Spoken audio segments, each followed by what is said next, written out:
Nausheena, welcome to Conversations with Chanda. So happy to have you. Hi, Shanda. It is lovely to be here with you. I'm excited about our conversation. You wear a lot of hats, including as a board member of the St. Paul, Minnesota Foundation. So essentially, I'm interviewing my boss, y'all. That's funny, real funny. And real true. How long have you served on the board there, and what has been surprising or rewarding in terms of your experience? Let's see, I am wrapping up my third year. So it's my first term of my third year, which about a month left of this year. Wow. Can't believe how fast this year went. What's been rewarding? Lots of different things. One is I just love being on a community foundation, right? Because it's got the community centered in all of the work that they do. And even before that, when I was leading a nonprofit, St. Paul and Minnesota Foundation were one of the funders that helped us launch and helped us build our organization and really be able to work on our mission, which was, amplifying the voice and power of Muslim women. So I have a soft spot for the foundation. And I think this last year has been really exciting because look who's joined us, right? Like, Yes. I didn't realize this, but I might be the first Muslim on the board of the foundation. Oh, wow. Yeah, and I found that quite surprising. In this day and age, but of course, I think we all know philanthropy is changing, and obviously, community foundations are further along than the rest of the sector. But I'm not a big fan of being the first or the last, right? I'm actually always wanting to pave the road for others and bring others along. And the foundation has been very open to making me feel included and being a part of the team. So it's been a journey this past 3 years. I was the chair of the Women's Foundation of Minnesota board. Okay. And I was going back through the names of past chairs, and I'm like, I asked Gloria Perez, who's the leader there, I'm like, am I the first Black woman to lead the board? Yeah. And she said, I believe you are, but we never really quite confirmed it. Right. But I say that because it was important for me to know. Yeah. And I can't even really describe why. Do you have like a reason why? Like, I know we don't like being the first, but it's important to know when we're creating an entry point. Yeah. Yeah. I mean, for me, I realized it explained certain behaviors and certain parts of the culture, right? Because there was a moment where I had to have a tough conversation around board giving and how we need to evolve board giving. And I shouldn't say it was a tough conversation because I know on my side, I was a little bit nervous of how I was going to approach it. But it was well received. And that's what made me feel like, oh, they've never had somebody of my lived experiences serving on their board. So they don't have this perspective. And so it's my like duty, right? And as a board member, right? The duty of care and duty of loyalty and all of that good stuff to bring that to their awareness. And so I think that part is where you have to really reconcile with is like you signed up to be a board member for this. And sometimes it comes with let's just say other opportunities for engagement. Other opportunity. That's a good way of putting it. And what I love is that you saw the opportunity and you put voice to it. Often when you are breaking into new spaces, sometimes it can be more challenging to enter that space in full voice. So I'm really grateful that you chose and continue to choose to do that. Yeah. It's hard, right? Because at first you feel a little taken aback. Sometimes it can feel like, offensive. Sometimes it can feel like, why are you excluding me? And sometimes it just feels like, do I really want to fight this battle? And I always have to think back to, give them grace just like you would want grace for yourself. And also think about you're changing culture and that doesn't happen overnight in one conversation. It's gradual and it's through relationships. And so I wanted to make sure I went down that route of building relationships to create a better culture. Yeah. I see your book on the shelf, and we're going to get to that in a second. But you also alluded to stepping down from a role. And so, if you wouldn't mind just taking a moment and just allowing our listeners to hear how you introduce yourself and maybe say a little bit about the road you've traveled to this point. Yeah. So, Chanda, I started out in corporate America way back right after I graduated from college, and I worked for a healthcare company. From there, I got my MBA and then started working for a consumer electronics company. And I loved my job there because I was in marketing. I worked in loyalty marketing. I transitioned to multicultural marketing. And then 2008 housing bubble burst. And at the same time, I was having a moment of, what am I doing here? What am I doing with my life? Is this what I want? I'm going to try to sell DJ equipment and flat screen TVs to people who don't even have homes, right? Like it just was Mhm. a ethical, moral dilemma. And I think I started to also just try to understand like what's my purpose in life? Where do I want to be? And I prayed hard. I prayed hard that like God would find me a way out of this and give me a new opportunity. And from that, I shifted towards the nonprofit sector and started working for a civil rights organization here based in Minnesota, really protecting the rights of Muslim women, or sorry, not Muslim women, Muslims and the Muslim community, Mhm.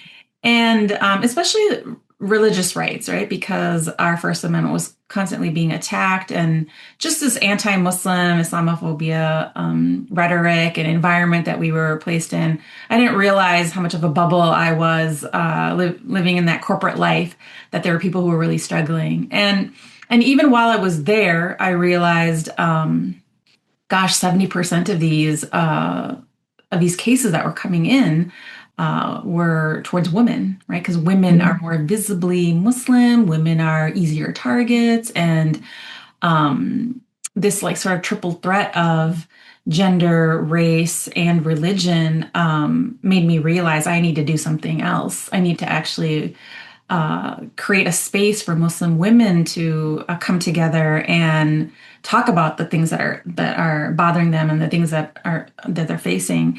And one thing that kept coming up was like, I don't see a lot of Muslim women. I don't see a lot of women that look like me in positions of power, in leadership at that time, right?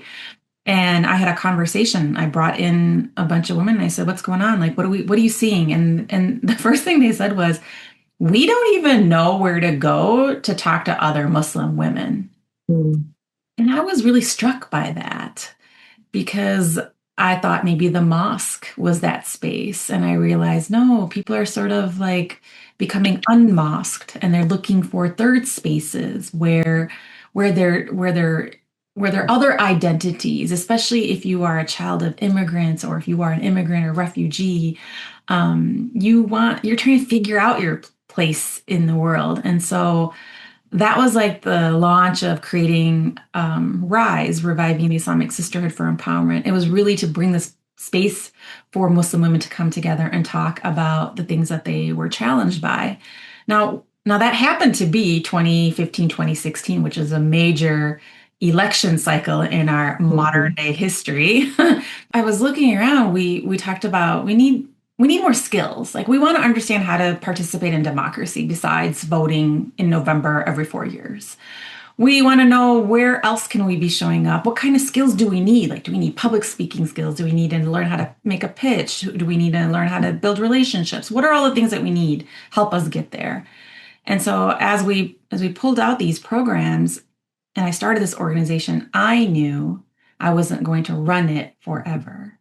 I knew going in that I only wanted to be an executive director for 5 years because my philosophy was you can't build leaders and then not step aside and let them lead. So the pandemic happened. Mhm. And I was like, okay, well, this is kind of throwing a wrench in my plans here. And I stayed on for another 2 years. But in that time, during the pandemic, trying to stay alive and also with the racial reckoning and everything that was happening in the Twin Cities, it took us a little bit of time to get through the process of an executive search, find the right person, interview, and then transition out. And the funny thing is, Shonda, so many people couldn't understand why I would be stepping down. Like they could not Can we talk fathom. about that? Because I've stepped away from a couple of things and people are like, why would you do that? Yeah. And I don't have a great answer except for I knew in my body and I felt like I was being called for something else. That's Yes. all I have. That's Yes. it. Yes. Yes. And I also realized in the nonprofit sector, we don't have many examples of healthy, normal transitions. We don't have examples of people stepping down, passing the baton, and not being pushed out, not infighting, like something scandalous, right? We don't have a lot of these examples. And I thought to myself, well, we should normalize that as well. And I had donors come up to me and be like, maybe you could just work part time. Because I was also shifting gears, right? Like I wanted to pursue higher education and I wanted to get a degree and I wanted to go down philanthropy and I wanted to do this and that and the other thing. And it was like, negotiation after negotiation. Is everything okay? Is your health okay? Is your marriage okay? Are your children okay? And I Mm-hmm. was like, yes and no, I don't want to be on the board. I don't want to be in the shadows lurking. I don't want you all to be coming to me. I want a clean break and I want to hand this over to your next leader. And if you love me and you respect Mm-hmm. me, you will 100% support her. And then I was like, bye. Yeah. Yeah.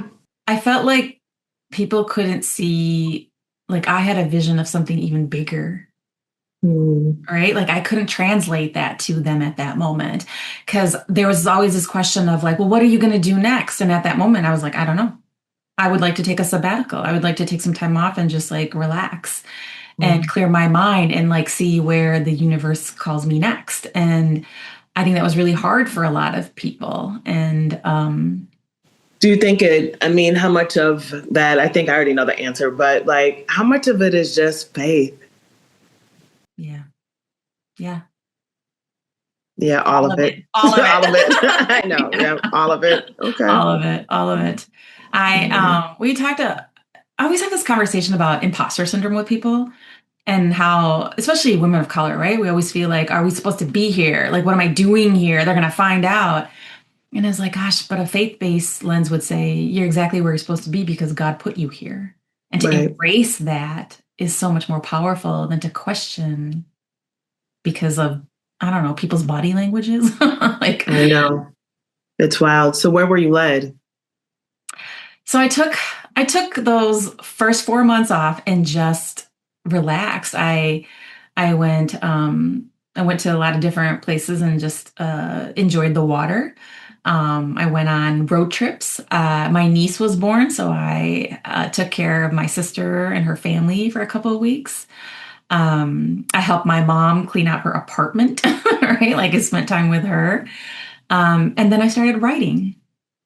I started writing, and I don't know why I wrote this book in particular, except that again, faith called me to it. I had all this, I don't know, all this energy of like putting all these things that I knew into a written format so that I could help others. And so I spent that next year just writing and rewriting and editing and talking to people and having beta readers read the book and ask me questions and expand the book and stuff. And so that's what that 1 year was all about. And then I started my consulting work, working with different Muslim women executive directors, helping them with building out their infrastructure. I helped a couple have the hard conversation of whether or not they should sunset their nonprofits or what they need to do. I worked with one organization to help with their transition from the founder to the next successor. And I don't know, I just felt like I took it slower. Like I wasn't in crisis mode and I kind of enjoyed it. Yeah. When you started writing, did you know that it was gonna be a book, or was it more like journaling and then you were more aware, or did you start writing and say, I'm gonna take this next year and write a book? No, it's weird because it was actually a workshop I had done during the pandemic. Okay. Okay. And so when I thought, well, what should I write? And I was like, gosh, I read this book called Beyond Bilal. And the author talks about in his introduction that this was a book, this was a PowerPoint presentation that he was giving that he has turned into a book. And that's where I got the idea. I was like, Interesting. well, I was like, what PowerPoints have I done? And I was like, oh, and I realized, like, I remember reading all of these personal finance books, and I was like, gosh, I don't see myself in any of them, right? So then I saw this like opportunity. I was like, hey, here's a gap, here's a gap. Like, how do we fill it? And so I first I took the slides and I just started to write them out. And I started to put stories into them. Then I started to like talk to my dad, and then I talked to my mom. I talked to my siblings and cousins and aunts and uncles and friends and just so many other people about the different topics that it just started to grow and grow and grow. So I wouldn't say I had some outline. I just started to write and Mhm. type and voice note things until I got to a point where I was like, okay, now I need some people to kind of look this over and tell me what direction to go and what do I need to add and what's missing. And the interesting part is like I wrote a lot about my childhood. I wrote a lot about the immigrant experience of my parents. I wrote a lot about just things that happened in my family and things growing up and how we don't talk about money. And so there's a lot of stories in there about my personal life. And when people read it, they are like, gosh, I got to know a different side of you. And I had one woman who was like shocked about the vulnerability of putting myself out there like Can this. we talk about that word? Yeah. What does that mean? I mean, did you feel like it was vulnerable when you did it? No, I Okay, felt because really people, powerful. I will get off sometimes from like moderating or doing something, and someone's like, "You were so vulnerable," What does that mean? and I'm like, "What did I share?" Like, I'm always like, "What did I share?" Like nothing felt exposing, right? Yeah. Like bringing more of myself to the table does not feel exposing for me. No, no. And Shonda, tell me, when you share a story, don't you feel like it's got to resonate with somebody? Like that's why I was saying my story. There's people out there who haven't seen this story, which is their own in all of these books.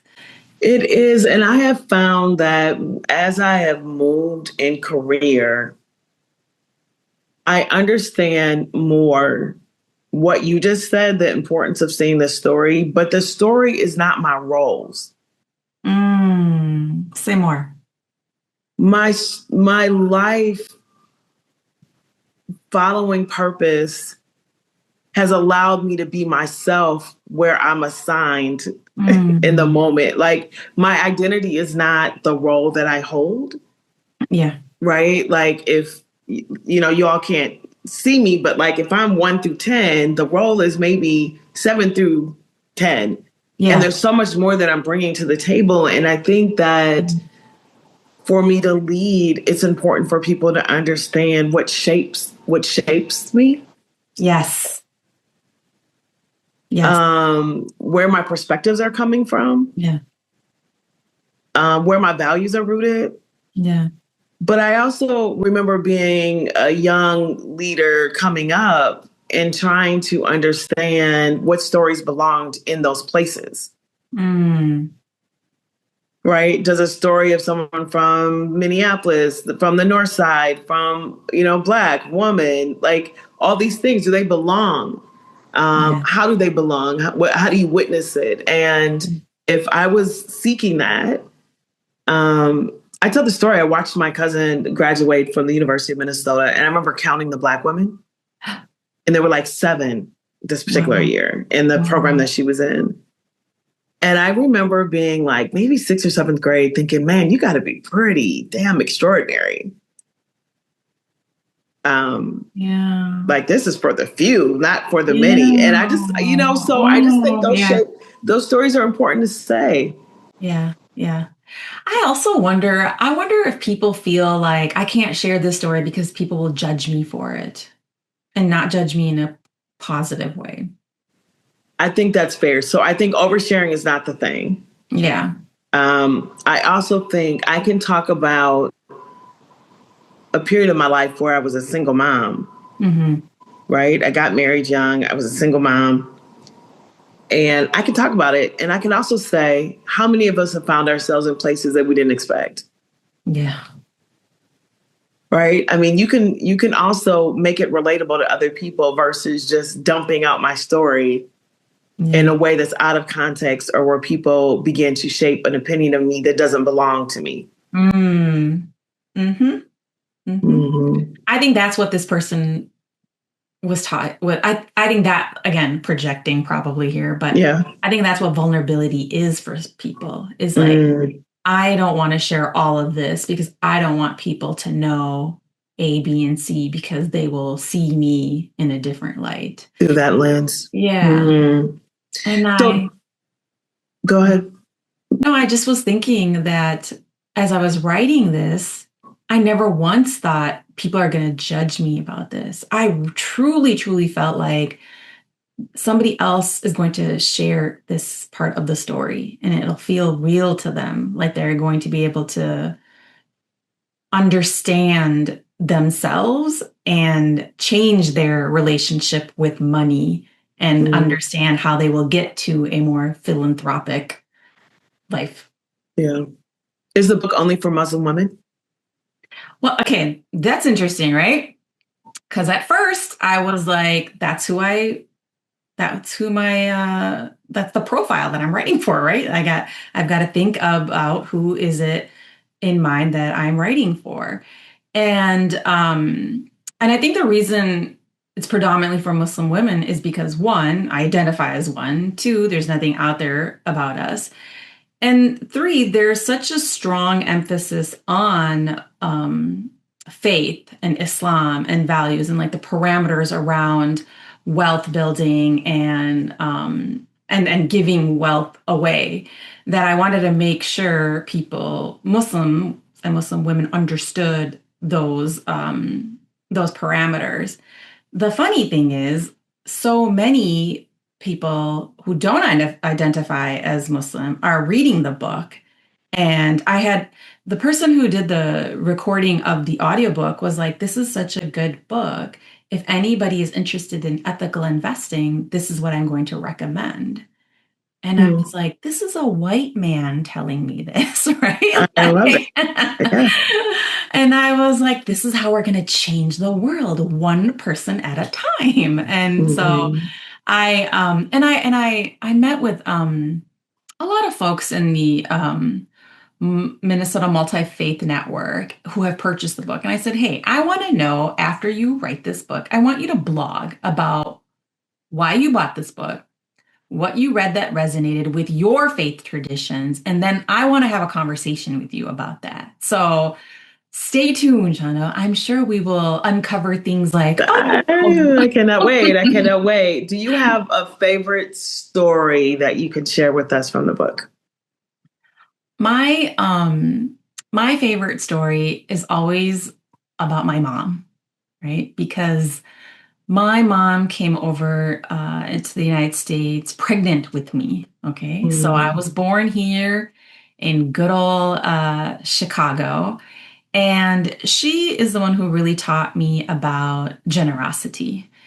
And when we think about who a philanthropist is, I don't think people would see my mom as a philanthropist, right? But as the definitions change and how we approach it and how we look at it, she's absolutely philanthropic. And so I have all these memories of our own home when we would see new immigrants, new family members coming to the United States, and how she would look around the home and look at things of what would this family need, and she would put it together in a bag and take it to them. And I would be like, why is she giving away this and that, right? But I realized, no, this is how we help others start a new life here. And at some point, our house became also that sort of Ellis Island entry point into the United States. And so we have cousins and aunts and uncles who stayed with us before they got their own place. And so I feel like seeing her play that role helped me be who I am today. And she used to do this one thing where every time we went to a mosque to pray, a new mosque especially, she would always donate to that mosque, whatever she had in her Mm. purse. And she would actually give it to me and say, "Here, go put this in the box." Right. And we'd be like so happy because it's so exciting as a child to shove money into that little slot. Right. And now, now she has dementia, Chanda, and she's like in this like between fifth and sixth stage. And so she doesn't remember things. And so now when I take her to the mosque, I remember what she used to do. So I'll give her money now and I'll tell her, "Mom, can you Mm. go put this in the box?"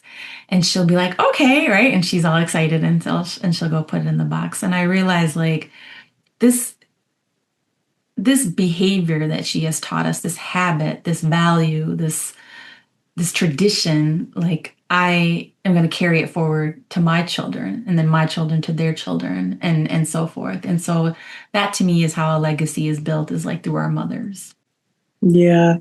How do you, or how would you describe sort of the connection or the intersectionality between your faith tradition and what you see practiced in faith and philanthropic action? So I think there's like a combination, right? Like there's always going to be the, oh, everybody's Muslim, but they're not really acting very Muslim. So we'll keep that aside. But Shout out to my Baptist friends. That comes out to. but for those who genuinely practice, their traditions, one thing that I had noticed was like we have what people would call a wealth tax in Islam, right? Those who have wealth, who have held it for a year and it's above and beyond their needs, we are to give a certain percentage point of it to the community. Now, Muslims don't consider it a wealth tax. They, in fact, consider it as a responsibility, um, a trust between them and God and them and the community. We've never felt like this portion of our, it's called zakat. We've never seen zakat as it belonged to us.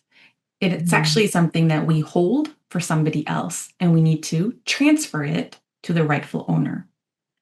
Mm. And so we've never used that word of like charity in it. For us, zakat was a purification. We always considered a purification of our wealth. And so that responsibility is very different, I think, in how we describe treasure in philanthropy. But another concept in Islam is called sadaqah. And sadaqah, I think, is very close to the five T's, right? The five T's with time, talent, treasure, ties, testimony, all that good stuff. Sadaqah is like beyond what you give through your zakat. So a smile is considered sadaqah, right? Spending time with elders, making meals, shoveling somebody's driveway today, right? Like things that you do beyond the monetary are considered these acts of generosity that I think are a little bit more aligned with what we think about in philanthropy today. For folks that are working in philanthropy, because we started earlier talking a little bit about the St. Paul and Minnesota Foundation, you being at the seat, you having a conversation around how to expand giving and make it more inclusive. Yeah. For others listening that are in this space of intentionality around creating a welcoming, inclusive, justice-filled space, what would you offer to them? I think, Chanda, one major sort of aha that I've always had is it's so simple, is just be inviting, right? It's such a simple thing. As I look at academia and research, it's always missing so many segments. All you need to do is include those segments. If you have a community foundation and you've got donor advised funds, include the different faith traditions in the way those staffs are created. If you have grant making committees, make sure there are people who are centered in those committees that look like the people you are serving. So it feels like a very simple strategy of just making sure you include more voices in those spaces. Okay, so let's talk about, because you said be more inviting and then you move to include. Which are two different strategies. Yes, okay. Yeah. I guess start with inviting, which I think is hard, right? Because I don't know, Chanda, I still feel like a lot of us are still in our bubbles, that we are not opening up our spaces to have other folks come into them. I think there's a safety mechanism in that too, right? To feel safe if you're in your inner circle. And so how do you build relationships where you can invite people into that inner circle, into your bubble? Yeah, I mean that's super interesting. Do you is it different personally though? Should it be? I don't know. Yeah, I don't know. Yeah. I don't know. Do you ever feel like I was at a conference last week, Arnova, and it's a very academic research base. And I was like, what am I going to do there? It's like I just got into this degree program. I'm not an academic. I'm a total practitioner. And yet I ran into all these people who are trying to, use data and research, but like trying to make the world a better place. And you know how you just somehow click with some people because you're like, oh, I know what you're trying to do. I want to do that too. Yeah. And so I don't know, like how do you go to like this is the first time I went to this conference too, right? So how do you get invited into these other places too, right? So it's I don't know, it's a little tricky of how do I personally work within my own self to be more inviting and to be invited. Yeah. Is there anything that you think that philanthropy should just stop doing? Philanthropy should just implode and start all over again. Well, that Chanda, part, but okay? yeah. And there's so much goodness that happens in there. And I also understand that statement. Yeah. Yeah. I that's a hard question. I think I had spoken to you about the one conference I went to earlier this last month, Unity Summit, and it just felt scary that that like there was a us versus them, and like they're doing more that could be causing harm to us, and we aren't organizing as fast as them, and we're not in the long game of things, like we're not looking at things long term. And so I sat there feeling a wee bit hopeless of philanthropy. And some of the strategies that were being recommended, like, increase philanthropy needs to increase giving by 20%. It needs to give out grants that are multi-year and larger and for general ops and trust the people who are doing the work. We've been seeing that for a decade now.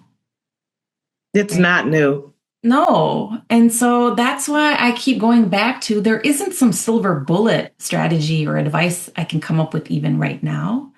And at the same time, it's like, what is working? What is working? Can you tell me what is working that we can build off of that? Can we move from deficit based to like sort of success and asset based language so we can uplift those stories so I don't feel so hopeless?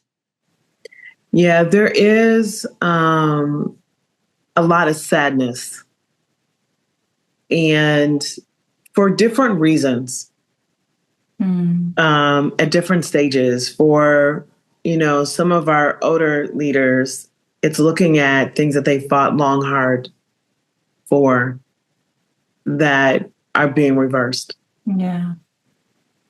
For some folks, it is the racial harm they've experienced in their schools and their workplace. And they're acting out of, I don't want to go through that again. Mm-hmm. and I need to make it better for others. There's so many reasons around that. I have a hard time in an environment that centers pain, but I also have a hard time in environments that that doesn't acknowledge it, and so Right. it's tricky. Yeah. It's tricky. Yeah. How do you find the right balance in your leadership? I try to use this framework that I learned from Muhammad Faris. He's the author of Productive Muslim. He has created a what he calls a baraka community, which is baraka means blessings.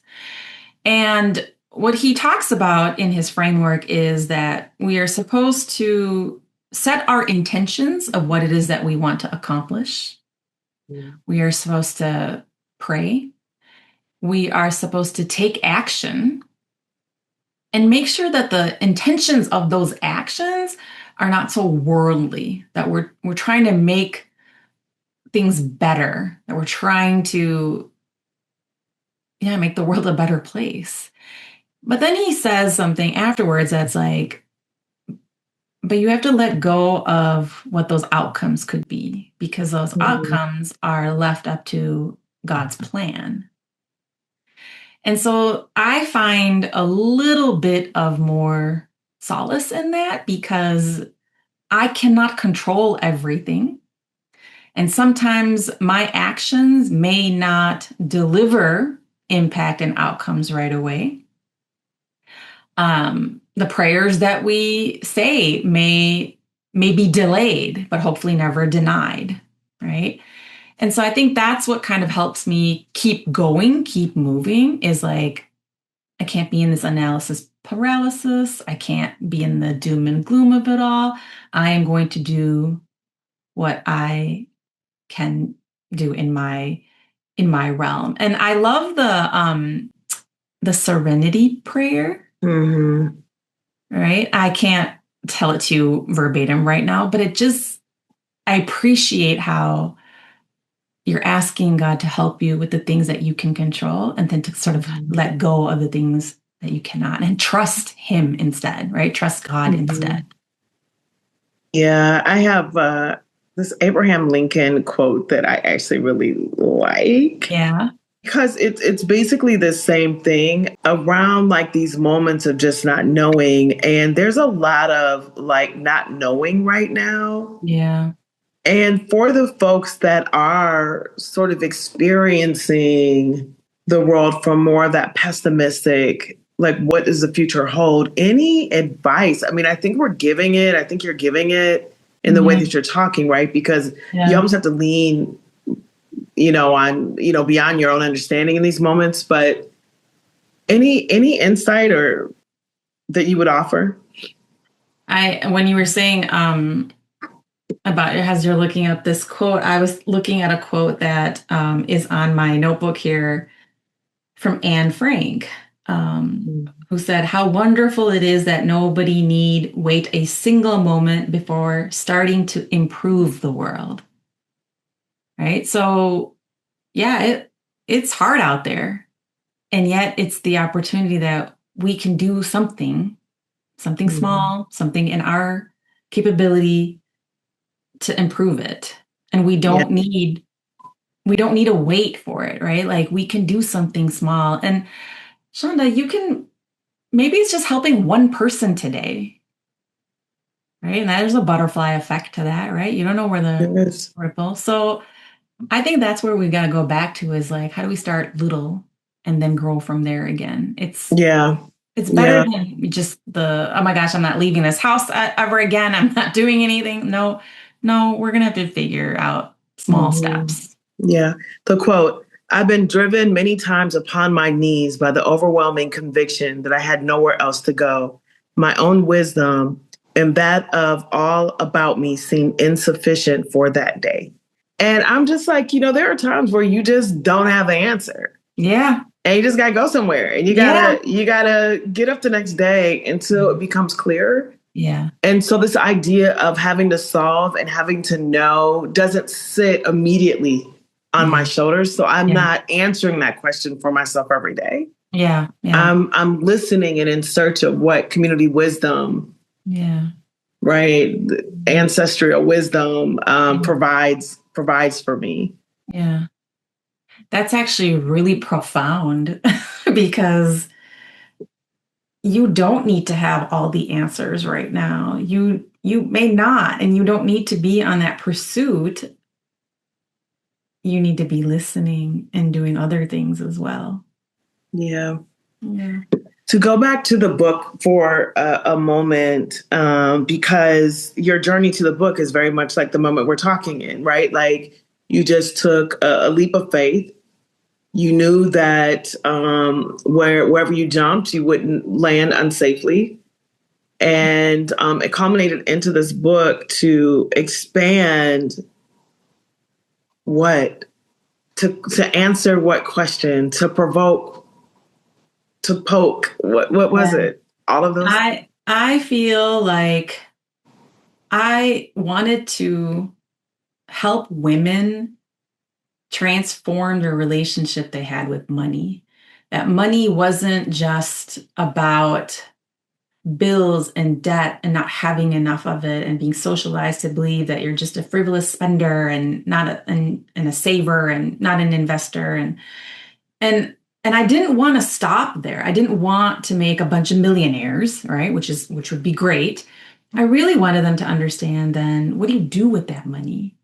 Right? How do you come from a legacy of philanthropic givers, women who built cities, built civil society through the millennium, right? So this isn't something new. This is something we have forgotten. This is something that people have erased from our history. And so to bridge those worlds again to me felt so much more powerful because at the same time, Chanda, I'm helping these executive directors who are struggling with their nonprofits. And it's like, why are we all struggling, right? We come from this long legacy of millionaires who built orphanages and hospitals and schools for their communities. Why are we struggling in this same way?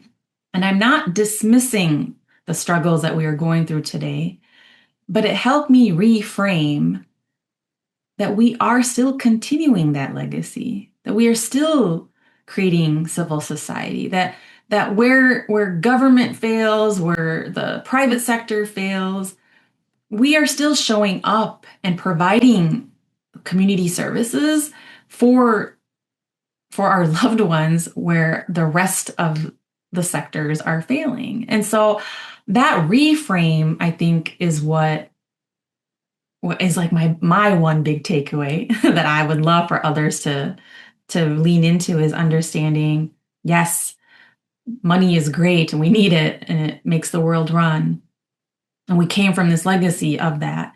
But to to use it as a tool for good to make this world just a little bit better for everyone in it, that is the legacy that we are continuing and that we will continue like that. So like I Mhm. can't wait for our girls to hear that, right? Like I Mhm. don't want us to feel like we're doing something new. We're just reviving it. Is there a data point that Mhm. you think our listeners should know? Yes. I think people ask, why did this happen? Like why do we not see Muslim women millionaires anymore? Why? And I want people to understand this whole negative narrative of like Muslim women being oppressed and not having their rights and all that jazz. Know that when the world started to be colonized, it it went into Muslim lands and first dismantled the endowments of those empires. And the history shows that like 70% of endowments were actually created by women because women had wealth and women used that wealth to set up these endowments so that these hospitals, orphanages, civil society organizations could function after they were gone. But when there's war and there's colonization and occupation and genocide, all of these things that they set up are not just dismantled, they're torn apart and then lost. And so when people ask, well, then how did, like, that's the tip, those were tipping points during this history, right? And so when these regions restabilize, then you start to see the philanthropy shape again, right? And endowments start to come again. I just last week, one of the nonprofits that I support won a grant from a giving circle. And so they're going to use that to start their endowment. Mm. And I was just like, I had not suggested that, right? But to see this like slow transformation happening just makes me feel like things are moving, things are changing, things are getting better for women to understand how to use money as a tool for empowerment. What have you learned about the ways in which women resonate with their relationship with money? So many things that we've been fed, right, as we were children, I think have influenced the way that we show up today, right? I had talked a little bit about this earlier. Girls are taught to save, and boys are taught to invest. Girls' wives are told that they're constantly spending frivolously, like on shoes and this and that, whereas men are, providers and they're paying for the mortgage. That book, The Latte Factor, right? Mm-hmm. You get your coffee every day. Yeah, and we were like, what is it? Why is it latte? Why didn't they use a steak analogy, right? Like a metaphor for whatever men love to eat, right? Why don't they say it on their beer, whatever? This notion of like, if you just save, right? Like that would be enough. We're also taught like you're not good at math. Girls aren't good at math. Girls are not pushed into STEM fields, right? We have the gender pay gap, right? We have disparities in funding that comes towards us, and not just in the nonprofit sector. I'm talking about like women entrepreneurs, women who want funding for their companies, venture capital. I think less than 2% is coming towards women, right? So with all that stacked up against you, then you do feel like you don't have a shot at these things, right? And so we gotta dismantle all of that and to help women understand. Of course you spend on your family. You're like the CFO of your household, right? Like, are you kidding me? Do you think they know? Like, do you think my husband knows? All right. Right. And so I just laugh at that. But I'm seeing now a shift of like women getting over those stereotypes and those myths that we are that we have been fed. I think that's where I feel like I'm like this like money relationship therapist almost, because I want people to have these conversations of like, there's a book called a few weeks ago where she said, we talked a lot about how we never talked about money when we were younger. And I was like, gosh, why? Like, I know I learned a lot of things on my own. Even in college, Chanda, what did you learn about money? Like personal finance, right? I mean, there was a class maybe we were taught how to do our check and debts and credit. That was like that was like a lot. There aren't even checks anymore. Kids don't even know what those are. Yeah. Yeah. I mean, I can't think of any, but when my son, when Malik was playing football, yeah, his, Coach Fleck, who's now at the University of Minnesota, yeah, taught his athletes and suggested and talked to them about investments. Yeah. And what compound interest does and modeled for them and showed them things that has stuck in his head. And you're right. I actually think that it's probably beyond women, but I know we're talking about women. I also think it's people of color. I think it's people that have less means. Mm-hmm. And to the points that we've made, we've excluded, like we're not included. So we don't always get to see it. We also exclude ourselves Yeah. from other things by not exploring or opening up what the potential of that is, or identifying in a way that makes sense. And philanthropy is one of those spaces. So Yeah. that when you think about who's a philanthropist, there's a particular image that comes forward for a lot of people. Yeah. But where you went is what your mother did for neighbors, for relatives, for people that needed a place to be. And I think about the generosity that sits within neighborhoods. Mm-hmm. On every corner of the neighborhoods that I grew up in North Mm-hmm. Minneapolis, right? There was generosity that I could see, Yeah. but I can't imagine that any of them identifies a philanthropist Right. because it's not giving to those that don't have. It is part of your responsibility. Yes. And I think that there are some definitional challenges that don't resonate, but nonetheless, that is philanthropic. Yeah. Yeah. Yeah. We need to reclaim that word, redefine it, and help, especially the next generation, identify as being philanthropic.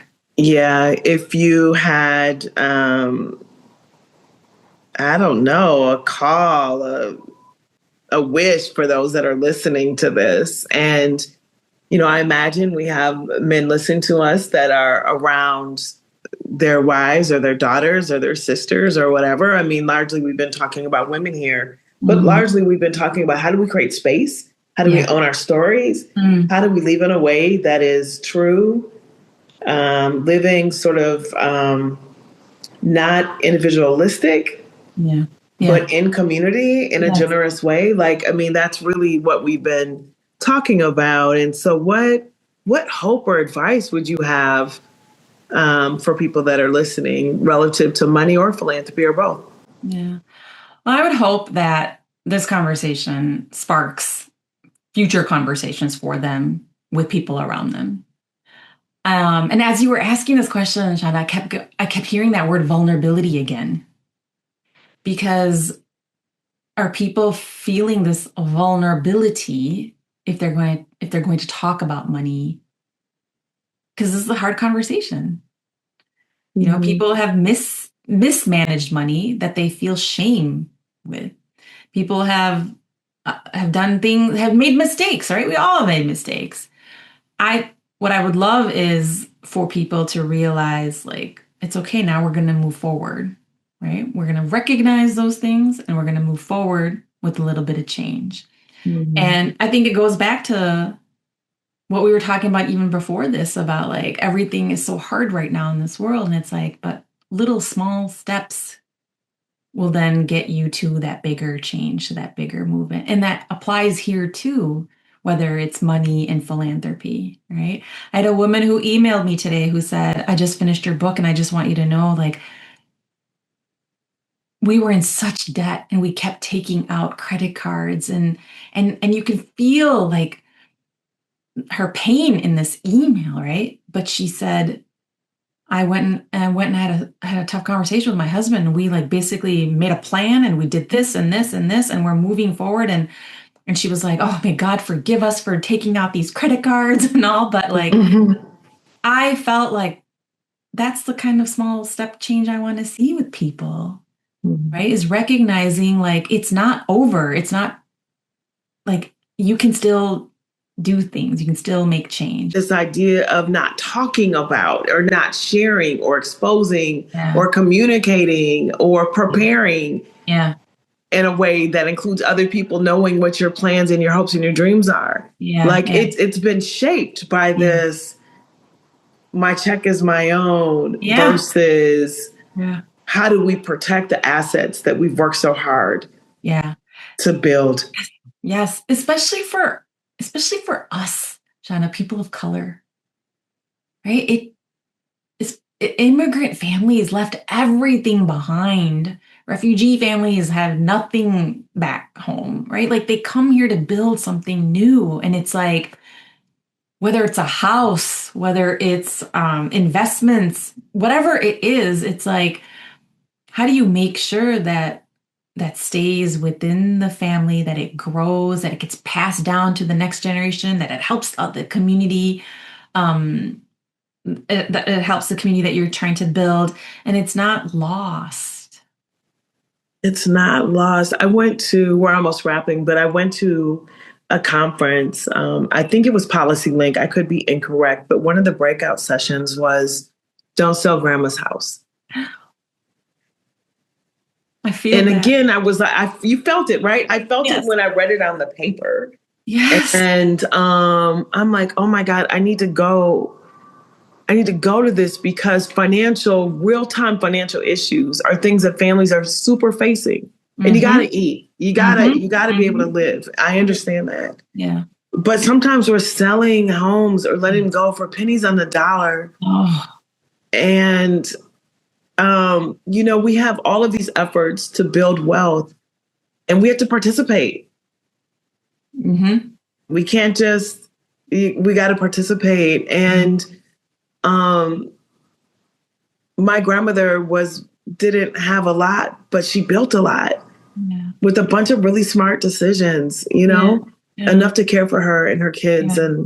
Yeah. and us in ways, right? And so I just hope as I'm talking and feeling it in my body is that an ability to save for your loved ones is not just it's not just for people that are ultra wealthy.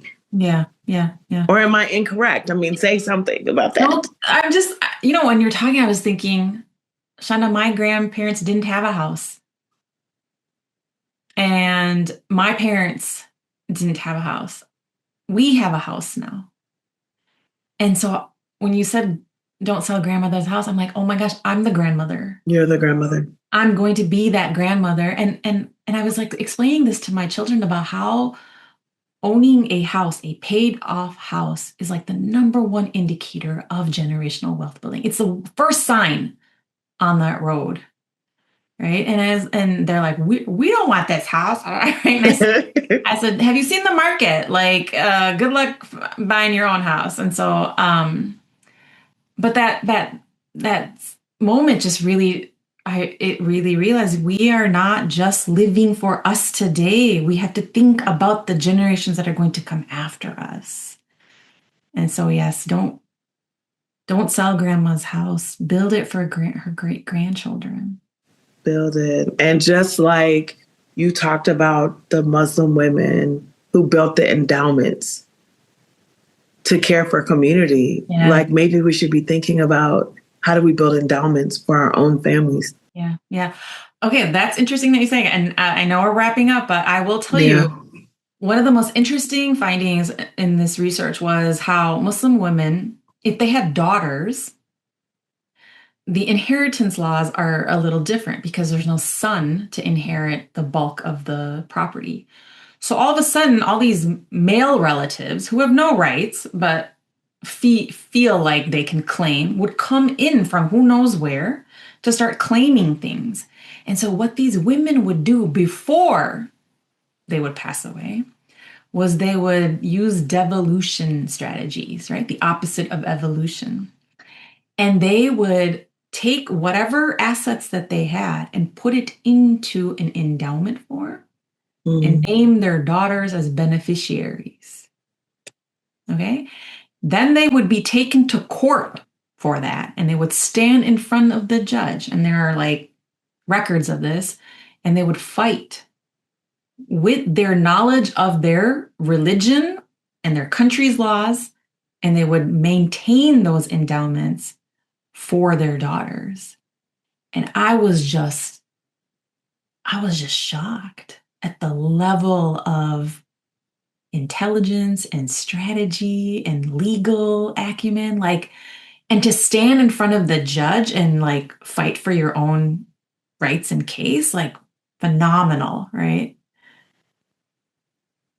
Thank you for putting this book out in the world. Say the name of the book for our listeners and let them know where they can find it. It is called Prosperity with Purpose, a Muslim Woman's Guide to Abundance and Generosity. I would love for you to purchase it from Rabata Cultural Center, which is located here in Arden Hills, Minnesota. It's a local bookshop owned and run by Muslim women. But if you're not in town, you can buy it on Amazon. Nausheena, thank you so much. Oh, thank you, Chanda. This was lovely.